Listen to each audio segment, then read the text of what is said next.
বাংলাদেশের পর নেপালে আরও একবার জেনজিতে সক্ষমতা দেখল বিশ্ব। মাত্র কদিনের আন্দোলনে বদলে গেল নেপালের রাজনৈতিক মসনদ। পালাবদল হলো ক্ষমতার। এরপর নেপালের অন্তর্বর্তীকালের নেতা হিসেবে শপথ নিলেন সাবেক প্রধান বিচারপতি সুশীলা কার্কি। তিনি দেশটির প্রথম নারী অন্তর্বর্তী নেতা হিসেবে দায়িত্বভার গ্রহণ করলেন। দায়িত্বভার গ্রহণ করে নির্বাচনের তারিখও ঘোষণা করেছেন তিনি। আগামী বছরের 5 মার্চ সাধারণ নির্বাচন অনুষ্ঠিত হবে বলে ঘোষণা দেওয়া হয়েছে। শুক্রবার নেপালের রাষ্ট্রপতি ভবনে স্থানীয় সময় রাত 9:15টায় তিনি শপথ নেন।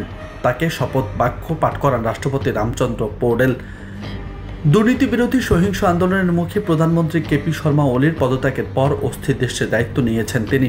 এর আগে সপ্তাহ জুড়ে চলা বিক্ষোভে অন্তত 51 জন নিহত হয়েছেন এবং 1300 জনের বেশি আহত হয়েছেন। তরুণদের প্রজন্মের নেতৃত্বে গড়ে ওঠা এই দুর্নীতি বিরোধী আন্দোলনকে জেনজি আন্দোলনও বলা হচ্ছে। তবে সামাজিক যোগাযোগ মাধ্যম নিষিদ্ধ করার সিদ্ধান্ত থেকে এমন বিক্ষোভের সূত্রপাত হয়। এক পর্যায়ে সামাজিক যোগাযোগ মাধ্যম নিষেধাজ্ঞা প্রত্যাহার করা হলেও সহিংসতা থামে গত মঙ্গলবার ওলির পদত্যাগের পর। এদিকে সুশীলা কার্কি এর আগে 2016 থেকে 17 সালের মাঝামাঝি পর্যন্ত নেপালের প্রধান বিচারপতির দায়িত্ব পালন করেন। সততা, দুর্নীতি বিরোধী অবস্থান, দৃঢ়তার কারণে তিনি ব্যাপকভাবে পরিচিত হন। বিচারপতি থাকাকালে ক্ষমতাসীন মন্ত্রীকে জেলে পাঠানো থেকে শুরু করে সরাসরি সরকারের সঙ্গে সংঘাতে জড়াতো পিছপা হননি কার্কি।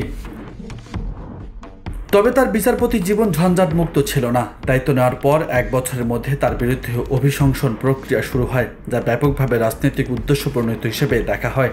জনমতের চাপে শেষ পর্যন্ত তা ভেস্তে যায়। যদিও ঘটনাটি কার্কিকে হতাশ করেছিল এবং তিনি পরে পদ থেকে সরে দাঁড়ান। নিউজ ডেস্ক, বার্তা 24।